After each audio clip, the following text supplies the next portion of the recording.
Жапаров президент. Hayırlı olsun. Biz Granitsa'da oturağız.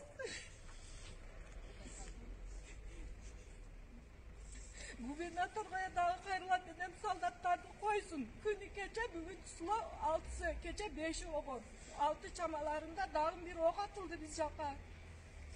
Biz Granitsa'da kol yağaç deşimiz gerek. Kışkı cihillerinde jinav alışımız gerek. Düşeyik desek, Tacik soldatlar bizge tiyiş kılar. Biz jinyalda çıtağız kışkı cihillerimizde. Biz jaka köngül burunuzlar, biz jaka soldatlardan koyunuzlar.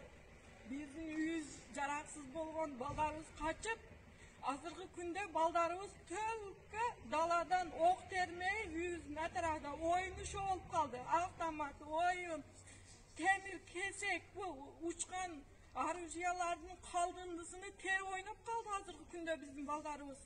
Biz jaka köngül burunuzlar sizlerden suranam. Gubernatörge dağı aytam, bizge körek soldatарды jönötüp, azırgı günde bir gana soldat yok bizim лагерде.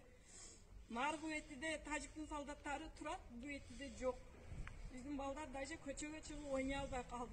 Bir günümüzde Kudaydan surat taňaptırıp atабыз. Zorgona zorgo taňatat. Gelip bir biz jaktı köngül burunuzlar. Урматтуу кыргыз калкым, жалпы эли журт. Биз мына Баткен областына караштуу Лейлек районунун Интернационал айылынын тургундары. Урматтуу биздин президентибиз Садыр Нуркожоевич Камчыбек Ташиевичке жана ушундай эле бизди жетектеп турган бийлик башчыларына кайрылуу жасамакчыбыз. Биздин жашообуз бүгүнкү күндө өтө кыйын абалда, кырдаалда турабыз. Интернационал айылы чек ара менен чектешкен, Тажикстан менен чектешип турабыз. Биз бүгүн энелер бул жерде боздоп турган жаш балдар, биз сиздерден суранып кетебиз, кайрылып сунуш катары дагы айтып кетебиз. Биздин жашообузга кепилдик бериш үчүн келип, эл менен сүйлөшүп, элди кичине тынчтандырып кетишиңиздерди суранабыз. Биз күндөн күнгө жаш балдар менен качып тозуп, мына жерде Интернационалда азыр 70%ке жакын эл бөтөн шаарларда, бөтөн жерлерде жашап атат. Биздин жашообузга, биздин өмүрүбүзгө кепилдик бере турган адам барбы?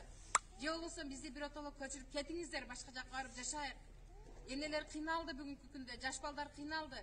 Канчалаган энелер ден соолугунан айрылды. Үйдө картаңдарыбыз кыйналып жатат. Мына көрүп турасыздар, базарыбыз күйүп кеткен. Бүгүнкү күнгө чейин базардын абалы боюнча эч кандай кыймыл иштер жок болуп атат. Биз соода саттыктан башка айылдардан барып соода саттыктарды алып келип жеп атабыз. Баарыңыздар ушу бизди өгөй бала